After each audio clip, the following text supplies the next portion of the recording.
Thank you for that introduction, Dean Roche, and thank you to everyone that's part of this extraordinary program for welcoming me these past few days. It's been a privilege to be with you, and it's an honor to help celebrate this graduating class.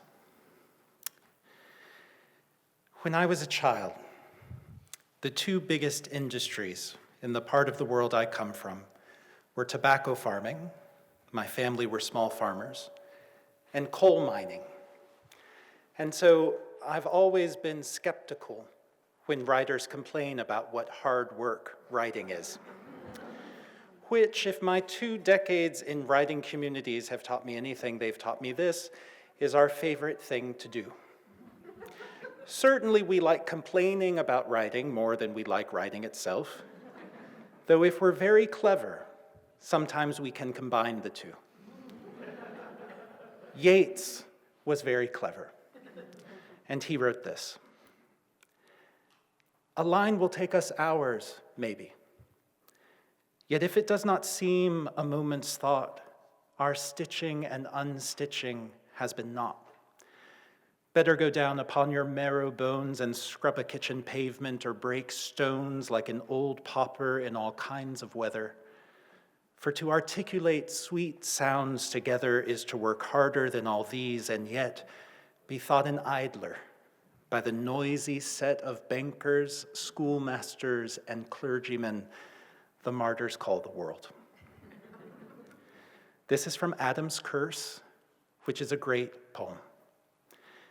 But as I write this, sitting at the desk where I sit every morning, writing and not writing, and thinking about writing and thinking about anything but writing, all while more or less comfortable and dry and warm, I'm actually fairly sure that my lot in life is luckier than that of an Irish pauper breaking stones.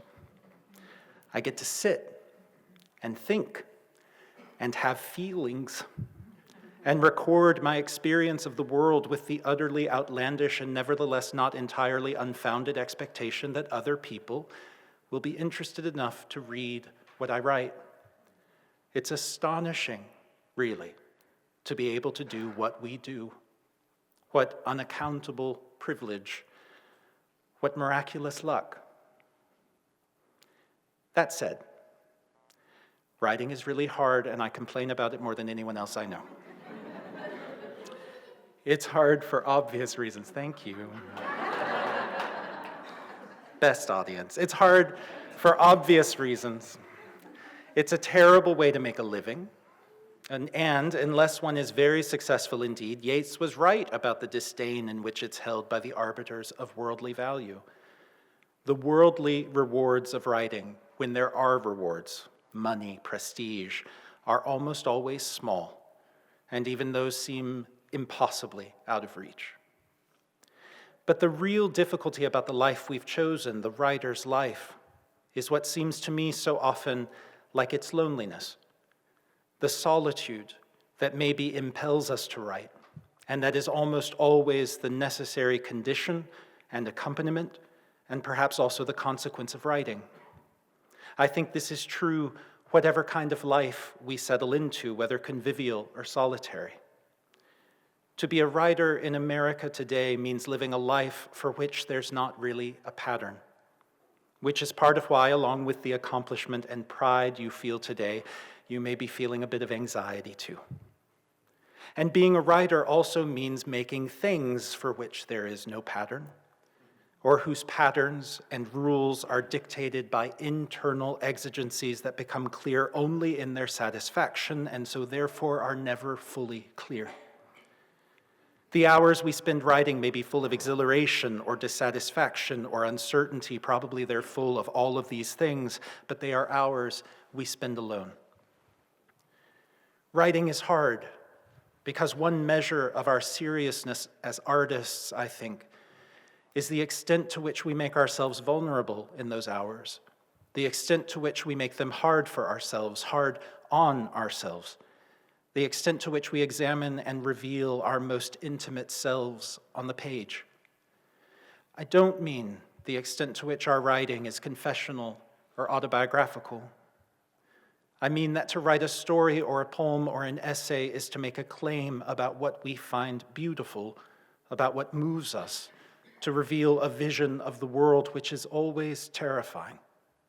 To write seriously is to find ourselves always pressed against not just our technical, but our moral limits. One beats and beats for that which one believes, says Stevens. And we do this without any way of confirming the value of what we've done, since unlike tobacco farms and coal mines, novels and poems have no objective measure of accomplishment. Neither the opinion of critics, which is so often wrong, nor our own sense of what we've written, which swings wildly by the hour, can offer any sure judgment of what we've made. I think it's hard to communicate this kind of difficulty to people who haven't experienced it, who don't experience it on a regular basis.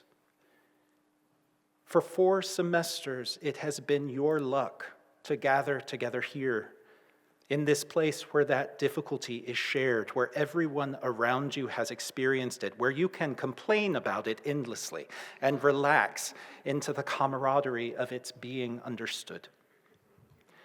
I did 2 MFAs, 15 years apart, and I'm grateful to them both for more reasons than I can say, but the most important reason is the community that they placed me in, a community of writers I have continued to read and will spend the rest of my life reading, and of friendships that have leavened and eased the necessary solitude of the writer's work. In her memoir, The Odd Woman and the City, Vivian Gornick has a beautiful passage where she suggests that the value of a great friendship is that it holds up to us an image of our best, our bravest, and most generous self. The time you have spent in this very lucky place is time in which you've lived closer than you're likely ever to do again to a kind of purity of artistic intention, sheltered from the marketplace and from so many of the difficulties of the life we've all chosen. I think they are likely to be the years in which you have been least daunted by those difficulties. This is one reason I think the friendships you've made here will be uniquely crucial to you in your lives, as such friendships have been in my life. And I think this is the service you'll provide one another, that in the years to come, you will turn to one another and be reminded of the sense of purpose you felt here and the sense of endeavor you shared, and be reminded too of those undaunted selves you were here. It's traditional, I think, at this point in this kind of address to offer something like advice. I feel a little fraudulent doing that, since I don't think advice helps. I think every artist makes it up as she goes along. But here are 7 very opinionated thoughts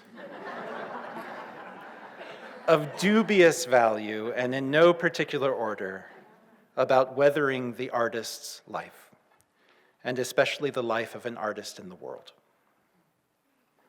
1, hold your friends close.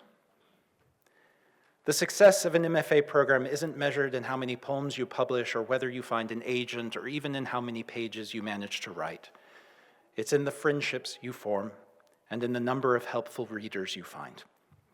A great workshop I tell my own students is one in which you find 1 or 2 useful readers and 1 or 2 writers whose work excites you. Hold these people close. Don't lose touch. Do the work of maintaining those friendships. Read their poems and stories and essays honestly and generously. Celebrate their successes. Help them see disappointments, which are inevitable, in the proper scale. 2, comparison is the devil. Shakespeare's Sonnet 29 is about the hell of comparing oneself to other people. When the poet says, desiring this man's art and that man's scope, with what I most enjoy contented least, I think one of the things he means is how the joy one can take in making what I most enjoy is curdled the minute one starts to weigh one's accomplishments against the accomplishments of others. The ruling god of the writing world is chance, and it rains or doesn't rain its blessings down with perfect injustice. You will publish books before your friends do. Your friends will win prizes before you do. Someone none of you know will be crowned the season's great writer of his generation. None of this has to do with literature. None of it matters. Nothing good can come from trying to gauge your career against the careers of your friends. What matters is invisible, the work you do day by day in solitude. Comparison is the devil, and envy is the devil's work. 3, envy doesn't matter. But you will compare, of course. And most of all, you will measure yourself against your friends. And for the 99.9% of us who are not saints, this means that we will find ourselves from time to time envying our friends. You should acknowledge this and refuse it any importance, and remember that envy doesn't cancel the joy and pride you also feel for your friends. So long as this is true, envy doesn't matter. 4, the content changes, but the anxiety remains the same. It is only slightly exaggerating to say that everything about publishing a book is terrible, even when things go well. Maybe this is a matter of temperament, and people blessed with good temperaments live in full knowledge of the wonder and sense of grace they should feel about every aspect of the privilege it is to put a book into the world, and it just happens that I and every writer I know have bad temperaments. For Philip Roth, who published some 30-plus books and won every possible literary award, or every literary award but one, writing was, quote, frustration, daily frustration, not to mention humiliation, unquote. If writing felt like humiliation to Philip Roth, what hope do any of the rest of us have? The idea that some sign of outward success, some award or sales figure could satisfy us is a mistake, I think. The soul one pours into a novel or a collection of poems, the years of effort a book represents, what possible response from the world could be adequate recompense for that?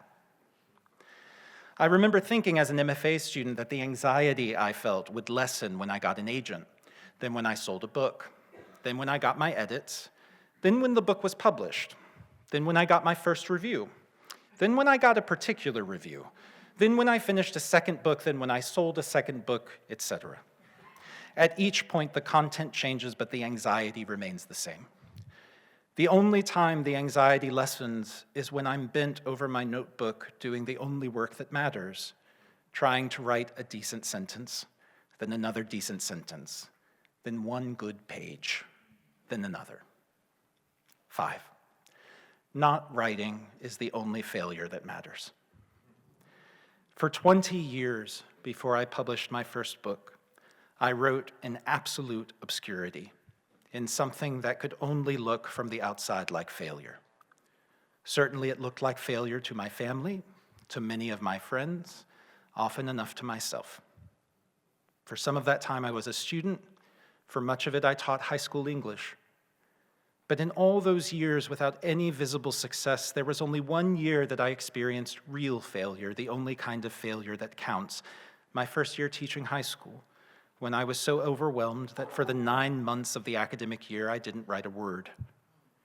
There's a grace in the kind of deadlines MFA programs impose, and for 2 years, you've worked hard to meet them. The biggest challenge facing you now is to keep writing without them. There's no magic to this. Sit at your desk and write. 6, read everything. It's important to read new books, to know what your contemporaries are writing, to keep your finger on the pulse of a literary culture. But I worry with many of the MFA students I meet that writing being done in America right now is almost all they read. I think current American writing is vibrant and exciting, but any time you draw most of your reading from a single country, a single language, a single decade, you're drawing from a very shallow well. Read everything. Seek the deepest and most varied wells. The writer Iyun Lee has a rule. For every book she reads by a living writer, she reads at least one book by a dead writer. This is an excellent rule. Read in other languages. Every significant period of innovation in English language literature has happened because of the collision of languages and traditions. It's a simplification, but not really a grotesque simplification, to say that the Renaissance happened in English because Wyatt read Petrarch. Romanticism happened because Coleridge read German philosophy. Naturalism happened because Norris and Crane and Wharton read Zola. Modernism happened because Eliot was reading French poetry and Pound was reading everything. If you can't read in other languages, read translations, but do study other languages. Study them even if you never get good enough to speak fluently or read without a dictionary. It's the single most powerful thing you can do to improve your style. Literature is larger than anything we can say about it, than any craft we can devise. Read everything. And the last point, 7. Remember the real life of literature. Anyone who cares about the world of books knows this.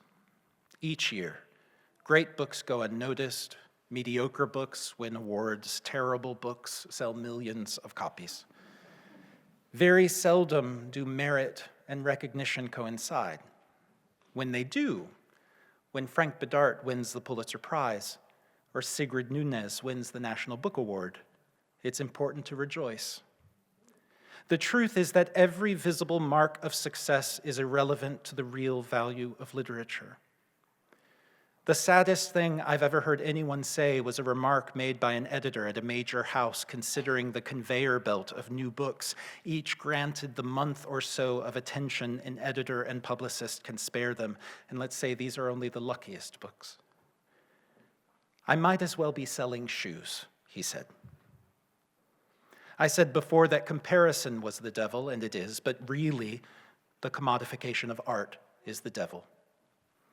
The literary world is set up in such a way that it seems as though if a book isn't noticed in the first few months after publication, it has failed. Or if it gets viciously reviewed, it has failed. Or if it doesn't win prizes, it has failed. All of us know this isn't true. All of my favorite books sold 30 copies and went immediately out of print. The danger of publication, of leaving the privacy of writing or the purity of an MFA program for the publicity of putting a book into the world, a book about which anyone can say absolutely anything at all they want. The danger of publication is that it can warp one's values so wildly that these things can seem to be true. Once, doing a bit of research, I stumbled upon the initial reviews for James Baldwin's Giovannis Room. They're absolutely savage, stunningly cruel, stupid, and bigoted. When I read them, I had difficulty imagining what it must have been like to have such vitriol greet one's second book. Check back in a year, maybe I'll know. How could he go on? I wondered. How could he bear to write another word? It's courageous to continue writing in the face of that kind of response. But reviews have nothing to do with the real life of literature, which happens in an unpredictable elsewhere, a place beyond commodity that no publicity campaign can chart a path to. It happens when a 14-year-old gay kid in Kentucky, say, pulls Giovanni's Room down from a library shelf, as I did, having no idea that it would speak to me more intimately than anything had ever spoken to me before, that it would radically change my sense of myself and of my relationship to dignity, that in some quite genuine way, it would save my life. That intimate communication between writer and reader, that miracle of affective translation across distance and time is the real life of literature. That's what matters. That's why we endure Roth's failure and humiliation, to perform the extraordinary act of faith that is fixing our voices to the page. What a trial it is. What an intermittent joy. What an extraordinary privilege. Thank you, and congratulations.